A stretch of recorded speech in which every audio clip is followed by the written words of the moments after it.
Hello everybody, welcome to unique centre. आज की इस वीडियो में हम क्लास 10th की साइंस का 4th चैप्टर जो है कार्बन एंड इट्स कंपाउंड पढ़ने वाले हैं। तो पहले हम उसका इंट्रो देख लेते हैं पूरे चैप्टर का। तो उसमें हमको क्या क्या पढ़ना है। तो फर्स्ट जैसे हमको कार्बन के बारे में ही पढ़ना है। इंट्रोडक्शन हम देखेंगे तो कार्बन, अब इतने सारे एलिमेंट्स है हमारे पास, उसमें से कार्बन को ही क्यों पढ़ना है, तो उसकी कुछ स्पेसिफिक कैरेक्टरिस्टिक्स होती है। तो उसीलिए, क्योंकि ये पूरा का पूरा जो यूनिवर्स बना हुआ है ये बना है कार्बन से ही।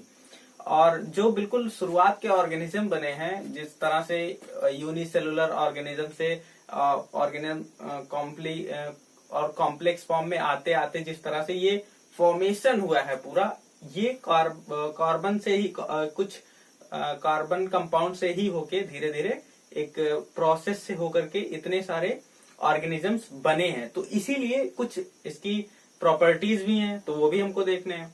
तो पहले हम कार्बन के बारे में जरा देखते हैं कि बिल्कुल इनिशियल स्टेप से। तो जैसे हमारे पास जो कार्बन है उसका जो एटॉमिक नंबर है वो 6 होता है, और जो एटॉमिक मास होता है कार्बन का वो 12। मतलब यहाँ पे हमारे पास इस कार्बन में 6 इलेक्ट्रॉन्स होते हैं, और 6 इलेक्ट्रॉन्स होते हैं तो हमारे पास प्रोटॉन भी 6 ही होंगे उसको बैलेंस करने के लिए, और न्यूट्रॉन भी इसमें 6 ही होते हैं। तो यहाँ पे अगर हम देखेंगे तो इलेक्ट्रॉन 6, प्रोटॉन 6, जो कि इलेक्ट्रिकली उस कार्बन एटम को न्यूट्रल बना देगा। अब इलेक्ट्रॉनिक कॉन्फ़िगरेशन की अगर हम बात करेंगे तो इलेक्ट्रॉनिक कॉन्फ़िगरेशन ये हमारे पास हो जाएगा 2 और 4, क्योंकि फर्स्ट जो सेल होगा उसमें 2 इलेक्ट्रॉन आएगा, अब बचेगा 4। तो हमारे पास उसके बाद वाले सेल में 4 ही इलेक्ट्रॉन आ जाएगा। अब यहाँ पे लास्ट सेल में अगर 4 इलेक्ट्रॉन आ रहा है तो इसको हम वैलेंस इलेक्ट्रॉन भी बोलते हैं, जिसको संयोजी इलेक्ट्रॉन या संयोजी कोष में जितने इलेक्ट्रॉन होते हैं उसको संयोजी इलेक्ट्रॉन बोलते हैं, और उसी को हम संयोजकता बोलते हैं। तो एक चीज जो हमको यहाँ पे अभी याद रखनी है कि इसके संयोजी कोष में 4 इलेक्ट्रॉन होते हैं और इसकी संयोजकता 4 होती है। अब उसके बाद हमको देखना how is carbon different from other elements. अब ये कार्बन जो है ये और सारे एलिमेंट से किस तरह से अलग है, तो इसकी कुछ प्रॉपर्टीज हमको मिलती हैं, जैसे टेट्रा कोवैलेंसी। अभी यहाँ पे हमने देखा कि इसके पास जो इसकी वैलेंसी है वो 4 है। ज्यादातर जो एलिमेंट है उनकी ये ज्यादातर की 1, 2, 3 है, लेकिन कार्बन ऐसा है जिसकी वैलेंसी 4 है, संयोजकता जिसको हम बोलते हैं, तो ये 4 है। उसके बाद और एक प्रॉपर्टी आता है कैटिनेशन का। अब कार्बन में एक ऐसा गुण होता है जिसको हम श्रृंखलन का गुण बोलते हैं। ये क्या होता है, ये कार्बन का एक परमाणु दूसरे के साथ और फिर एक और परमाणु के साथ और फिर एक परमाणु के साथ ऐसे जुड़ते जुड़ते एक लंबी चेन बना लेता है पूरा, और चेन ही नहीं बल्कि ब्रांचेस भी बना लेगा, तो एक पूरा स्ट्रक्चर बना सकता है ये। इसको हम कैटिनेशन या श्रृंखलन बोलते हैं। तो ये भी एक यूनिक प्रॉपर्टी है कार्बन की। उसके बाद एक और आता है पॉलीमराइजेशन। एक कार्बन के छोटे छोटे मॉलिक्यूल्स होंगे या कार्बन कंपाउंड के, और वो एक साथ मिल करके एक पूरा का पूरा बड़ा सा एक पॉलीमर बना लेंगे, जिसको हम पॉलीमराइजेशन बोलते हैं। तो ये जो पॉलीथीन होता है आपका, वो पॉलीमर का एक एग्जाम्पल है। तो ये कौन कौन सी प्रॉपर्टीज हमने देखा। फर्स्ट हमने देखा टेट्रा कोवैलेंसी,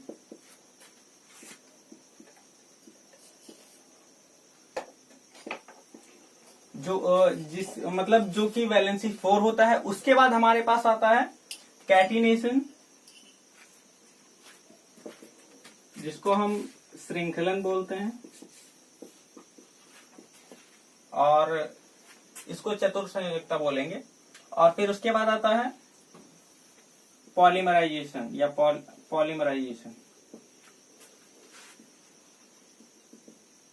जो कि एक बहुलक बनाने की जो इसकी प्रॉपर्टी होती है उसको हम पॉलीमराइजेशन बोलते हैं। तो इस तरह से कार्बन जो होता है वो और दूसरे एलिमेंट से बिल्कुल अलग होता है। और नेक्स्ट फिर उसके बाद हमारे पास आता है हाइड्रोकार्बन। तो इसके बारे में हमको पढ़ना, हाइड्रोकार्बन क्या होते हैं। तो हाइड्रोकार्बन को जो हम क्लासिफाई करते हैं, तो यहाँ पे हमारे पास एक सिंपल सा ही क्लासिफिकेशन है, ज्यादा डीप में हमको नहीं जाना है। पहले ओपन चेन आता है जिसको हम एलिफैटिक बोलते हैं, और उसके बाद आता है क्लोज चेन। क्लोज्ड चेन को हम फिर आगे दो तरह से क्लासिफाई करते हैं, एलिसाइक्लिक और एरोमेटिक में। और ये जो एलिफैटिक होता है ये सैचुरेटेड और अनसैचुरेटेड होता है। तो सैचुरेटेड और अनसैचुरेटेड हम जरा देख लेते हैं, संतृप्त और असंतृप्त। इन संतृप्त और असंतृप्त क्या होते हैं? तो ये जो कार्बन के यौगिक होते हैं हमारे पास, कार्बन कंपाउंड, इनमें बॉन्ड के बेसिस पे हम इसको क्लासिफाई करते हैं।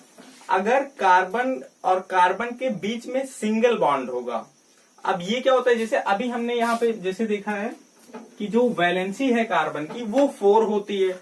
तो वैलेंसी अगर 4 है तो एक कार्बन एटम हम ले और ये उसकी वैलेंसी हो सकती है इस तरह से। अब यहाँ पे ये जो सारे बॉन्ड बने हुए हैं ये सिंगल बॉन्ड है।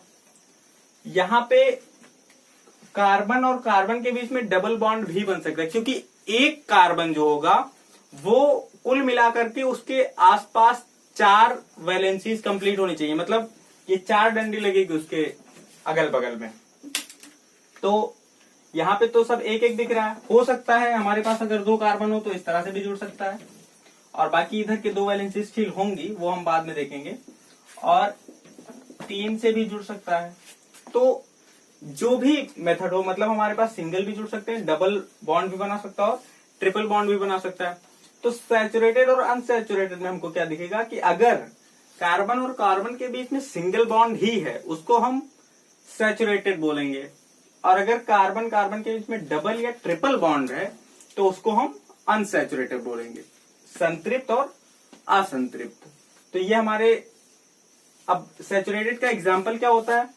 तो यहाँ पे एग्जाम्पल हमारे पास होता है एल्केन, एल्कीन और एल्काइन का। जैसे सैचुरेटेड में एल्केन होता है, आगे आईयूपीएससी नेमिंग में डिटेल में हम इसको देखेंगे क्या होता है। अभी ये नाम बिल्कुल नया सा लग रहा होगा। और फिर अनसैचुरेटेड में एल्कीन और एल्काइन होता है। अब एलिसाइक्लिक में क्या होता है? तो एलिसाइक्लिक क्या होता है? साइक्लिक कंपाउंड्स होते हैं, बिल्कुल ये एक क्लोज्ड चेन बना रहे होते हैं। तो इसमें भी हमारे पास यही साइक्लोएल्केन, साइक्लोएल्कीन और साइक्लोएल्काइन आता है। तो नाम क्या है, बस साइक्लो लगा देते हैं, एल्केन, साइक्लोएल्कीन और साइक्लो एल्काइन, ये हमको मिल जाएंगे।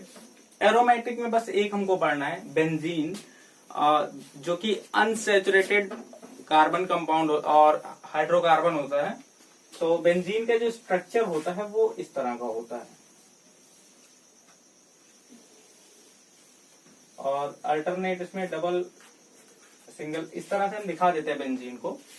तो वो अभी जैसे उस पर बस क्वेश्चन आता है, बस अभी आपको इतना याद रखना है कि ये जो इस तरह का स्ट्रक्चर है ये, इसको बेंजीन हम बोलते हैं। इसमें क्या हो सकता है, ये जो कॉर्नर्स जितने भी दिख रहे हैं वहां पे एक कार्बन लगा हुआ है, और बाकी जितनी भी वैलेंसी छूट रही है, अगर वो 4 नहीं कंप्लीट हो रहा है मतलब वहां पे एक हाइड्रोजन लगा हुआ है, मतलब जितना भी छूटा वहां पे उतने हाइड्रोजन लगे होंगे। तो स्ट्रक्चर अगर हम इसका देखें तो ये एक कार्बन होगा, ये कार्बन होगा, कुछ ये स्ट्रक्चर होता है बेंजीन का, और इस तरह से जुड़े हुए हैं। अब अभी तो 2-2 वैलेंसीज कंप्लीट हुई हैं, 4 कंप्लीट करनी है हर एक कार्बन को। तो हम इसको अगर 2 बना देते हैं तो अभी तो 3 ही कंप्लीट हुआ, तो एक हाइड्रोजन जुड़ जाएगा, और फिर ये और ये, तो यहाँ पे भी एक हाइड्रोजन जुड़ जाएगा, यहाँ पे एक हाइड्रोजन, यहाँ पे और यहाँ पे। तो बेंजीन में हमारे पास 6 कार्बन है और 6 हाइड्रोजन भी है। तो बेंजीन का जो केमिकल फार्मूला होगा वो C6H6 होगा। तो ये याद रखना है, अनसैचुरेटेड साइक्लिक कंपाउंड होता है। एरोमेटिक, तो बेंजीन के बारे में देख लेना, बस इतना ही कि हाँ ये बेंजीन होता है, इसका ये सिंबल होता है। और उसके बाद हम देखते हैं आईयूपीएसी नेमिंग हमको देखनी है कार्बन कंपाउंड की। यहाँ पे फिर हमको कुछ फंक्शनल ग्रुप मिलेगा, क्रियात्मक समूह जिसको हम बोलते हैं, और फिर उसके बाद होमोलॉगस सीरीज जिसको हम सजातीय श्रेणी बोलते हैं, इनके बारे में पढ़ना है। तो एक ग्रुप मिलता है हमको जिसको लग जाने से किसी भी हाइड्रोकार्बन में जब वो जुड़ जाता है तो उस यौगिक की पूरी रासायनिक उसकी जो रासायनिक अभिक्रिया होती है, जो उसके रासायनिक गुण होते हैं वो पूरे बदल जाते हैं तो इस क्रियात्मक समूह के लगने से। और होमोलॉगस सीरीज क्या होती है? सजातीय श्रेणी।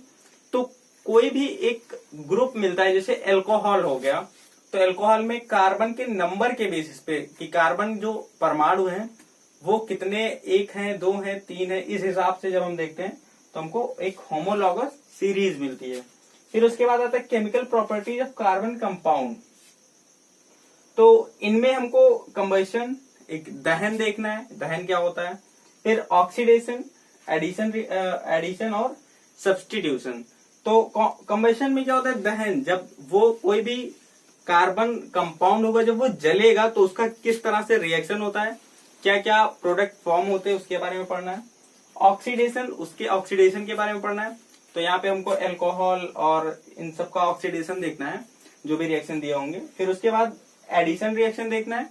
तो एडिशन रिएक्शन एल्केन और एल्काइन ही देते हैं। एल्केन कभी भी एडिशन रिएक्शन नहीं देता, रेयर केस में दे सकता है, लेकिन ज्यादा रेयर नहीं बल्कि एल्केन और एल्काइन ही देते हैं। अब उसका भी रीजन होता है, क्योंकि यहाँ पे एल्केन में सिंगल बॉन्ड होते हैं, तो सिंगल बॉन्ड जब होंगे तो वो कभी भी ऐड नहीं कर सकता है नए एटम को अपने में। तो एडिशन हमेशा एल्कीन और एल्काइन ही देता है। हाँ, सब्स्टिट्यूशन रिएक्शन एल्केन दे सकता है, और ये दोनों तो सब्स्टिट्यूशन देंगे ही, लेकिन एल्केन सब्स्टिट्यूशन रिएक्शन ही देगा, एडिशन रिएक्शन एल्केन नहीं देगा। फिर उसके बाद नेक्स्ट जो टॉपिक हमारे पास आते हैं, उनमें हमको 2 ही टॉपिक बचे हैं। एक सोप के बारे में है, सोप का जो क्लेंजिंग मैकेनिज्म होता है किस तरह से। और हाँ, 2 कार्बन कंपाउंड हमको पढ़ने, अल्कोहल और एथेनोइक एसिड। तो इसके भी हमको कुछ केमिकल पहले इनके बारे में पढ़ना है। फिर उसके बाद हमको इनके कुछ केमिकल प्रॉपर्टीज मिलेंगे और यूजेस भी मिल जाएंगे कि हाँ कौन कौन से उपयोग इसके कहाँ कहाँ पे होते हैं। तो अल्कोहल का जो फंक्शनल ग्रुप होता है वो OH ग्रुप होता है। तो जब भी अल्कोहल पहचाना जाएगा तो वो इस फंक्शनल ग्रुप से पहचाना जाएगा। और उसके बाद एथेनोइक एसिड जो होता है वो COOH ग्रुप से पहचाना जाएगा। तो जिस भी कंपाउंड के बाद अगर ये लगा हुआ है तो उसको हम एथेनोइक एसिड बोलेंगे, और जब अगर कहीं पे बस OH लगा है तो उसको हम अल्कोहल ग्रुप बोलेंगे। उसके बाद हमको सोप एंड डिटर्जेंट, साबुन और अपमार्जक के बारे में पढ़ना है। तो ये क्या होता है, इनकी सफाई की क्रियाविधि क्या होता है। तो उसी के लिए पहले ये बनते कैसे हैं, फिर उसके बाद उसी की एक सफाई की क्रियाविधि है जिसको हम मिसेल बना करके उसको साफ करते हैं। तो इसका भी एक बहुत बेहतरीन मैकेनिज्म होता है कि किस तरह से ये कपड़े से और वाटर के हेल्प से ये जा करके वहां पे जो मैल होता है, जो ऑयल होते हैं, उनको किस तरह से वो वहां से हटा देता है। तो इसको हम मिसेल बोलते हैं, उसका जो सफाई करने की जो प्रक्रिया होती है उसको। फिर उसके बाद यहाँ पे मिसेल का काफी डिटेल में यहाँ पे दिया गया है। तो यहाँ पे ये पूरा आपका ओवरऑल चैप्टर रहा, कार्बन एंड इट्स कंपाउंड। काफी इंटरेस्टिंग चैप्टर है और काफी ज्यादा क्वेश्चन जो होते हैं वो इसी चैप्टर से रहते हैं एग्जाम में। तो ये और थोड़ा बड़ा भी है, काफी कंफ्यूजिंग भी रहता है, तो इस पे थोड़ा सा आपको ध्यान देना। और हाँ, चैप्टर में सारी चीजें और थोड़ी आपको डिटेल में मिलेंगी जो भी आगे आने वाली नेक्स्ट वीडियो होंगी। हाँ, यहाँ पे अगर आपको कहीं पे कोई डाउट है तो आप बिल्कुल कमेंट में उसको पूछिए और वीडियो को अपने फ्रेंड्स के साथ शेयर करिए। Thank you.